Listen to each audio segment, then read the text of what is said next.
Welcome to our channel. Today we how to verify property insurance on Nestwell for investors. Easy tutorial step by step clearly. To verify property insurance on Nestwell, start by logging into your Nestwell account. Once logged in, navigate to the dashboard. Locate the Property Management section on the sidebar. Click on Insurance Verification to begin the process. You will see a list of your properties with their current insurance status. Select the property you want to verify. Click on the Verify Insurance button associated with that property. You will be prompted to enter the insurance provider's details. Fill in the required fields, including policy number and coverage dates. After entering the information, click Submit to proceed. Nestwell will now initiate the verification process with the insurance provider. You will receive a confirmation message indicating that the verification is underway. Check back in a few moments for updates on the status of your request.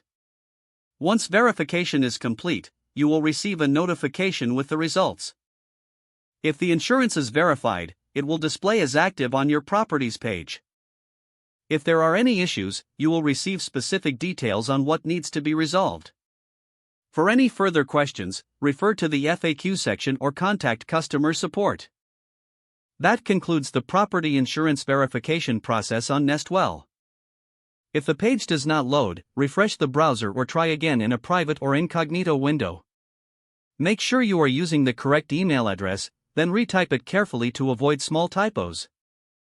If your password is not accepted, use the reset option and create a new strong password you can remember. Check your spam folder for verification or security emails, then complete any requested confirmation steps. Enable two-factor authentication if available to improve account security and reduce unauthorized access risk. After signing in, review your profile details so your contact information and settings are accurate and current. If you see an error message, note it down and try again after restarting your device and internet connection. Log out when you finish, especially on shared devices, to keep your account and payment information secure. If the page does not load, refresh the browser or try again in a private or incognito window. Make sure you are using the correct email address, then retype it carefully to avoid small typos. Don't forget to like this video and subscribe to our channel for more step-by-step tech guides.